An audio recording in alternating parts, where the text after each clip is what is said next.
हम लोगों ने एक फैसला किया है कि हम इस बार मेयर के चुनाव में आम आदमी पार्टी का उम्मीदवार खड़ा नहीं करेंगे। हम किसी भी पार्षद को, विधायक को खरीदने में, बेचने में विश्वास नहीं रखते।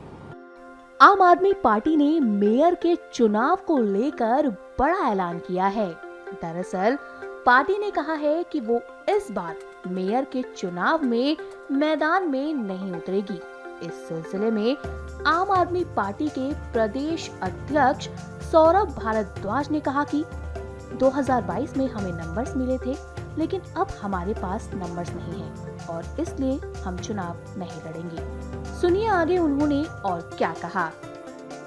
अब जो स्टैंडिंग कमेटी और मेयर के चुनाव में हुआ वो हम सब ने देखा कि डेस्परेशन के ये हालात थे कि आज जो मुख्यमंत्री बन गई हैं रेखा गुप्ता, वो माइक तोड़ रही थी, नारे लगाए जा रहे थे, अटैक किया गया मेयर के ऊपर और सब कुछ देखा गया।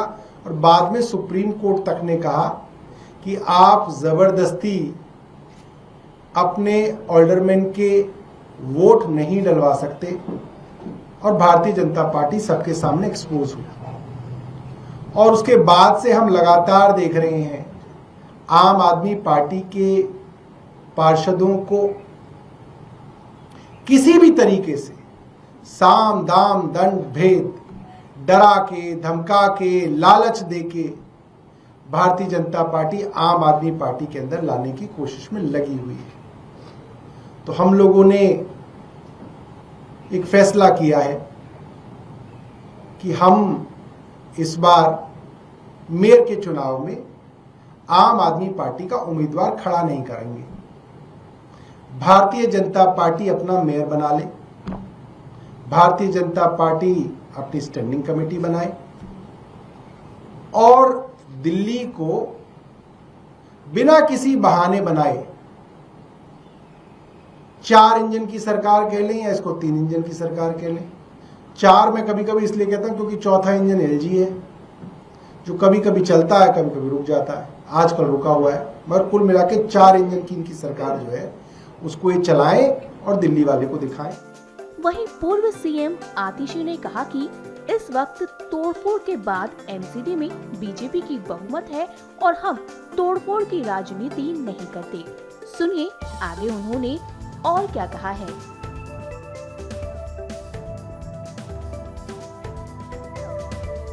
भारतीय जनता पार्टी देश भर में जहां जहां चुनाव हारती है वहां वहां पर साम दाम दंड भेद, चाहे डराकर, धमकाकर या लालच के माध्यम से पिछले दरवाजे से सरकार बनाने की कोशिश करती है।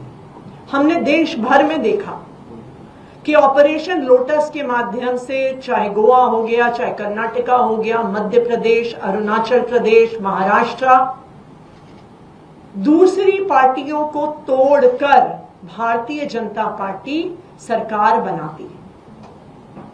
दिल्ली में भी एमसीडी में करारी हार को देखते हुए भारतीय जनता पार्टी पार्लियामेंट में एक एक्ट लेके आ गई एमसीडी को रीयूनिफाई करने के लिए। और इस रीयूनिफिकेशन में मात्र एक बदलाव हुआ कि 272 से 250 वार्ड हो गए और कोई बदलाव नहीं हुआ। यह बदलाव हुआ कि चुनाव लेट हुए, यह बदलाव हुआ कि डिलिमिटेशन करके भारतीय जनता पार्टी के लिए वार्ड्स कार्व आउट किए गए और एमसीडी के चुनाव को गुजरात के चुनाव के साथ कराया गया, बिल्कुल उन्हीं तारीखों पे करवाया गया, क्योंकि आम आदमी पार्टी गुजरात में भी चुनाव लड़ रही थी और एमसीडी में भी चुनाव लड़ रही थी, तो आम आदमी पार्टी की ताकत को डाइवर्ट करने के लिए। लेकिन फिर भी आम आदमी पार्टी एमसीडी में मेजॉरिटी लेकर आई। भारतीय जनता पार्टी ने हर संभव कोशिश कर ली, गलत तरीके से मेयर का चुनाव करवाना, गलत तरीके से एल्डरमैन से वोट पड़वाना, लेकिन उनकी कोई भी कोशिश सफल नहीं हुई। फिर भी भारतीय जनता पार्टी लगातार पिछले 2.5 सालों से एक के बाद एक आम आदमी पार्टी के पार्षदों पर दबाव बनाकर, उनको डराकर, उनको धमकाकर भारतीय जनता पार्टी में तोड़कर लेकर गई है। आम आदमी पार्टी इस तरह की राजनीति नहीं करती है। हम दिल्ली की जनता का, जनादेश का सम्मान करते हैं और हम जब जिन लोगों ने हमें जिताकर भेजा है उनका सम्मान करते हैं। हम किसी भी पार्षद को, विधायक को खरीदने में, बेचने में विश्वास नहीं रखते। आज तोड़ फोड़ करने के बाद भारतीय जनता पार्टी अब एमसीडी के हाउस में मेजॉरिटी में है। इसलिए आम आदमी पार्टी मेयर का चुनाव नहीं लड़ेगी, क्योंकि मेयर का चुनाव लड़ने के लिए और जीतने के लिए हमारे पास भी पार्षद तोड़ने, खरीदने, बेचने के अलावा कोई रास्ता नहीं है और हम इस तरह की राजनीति नहीं करते।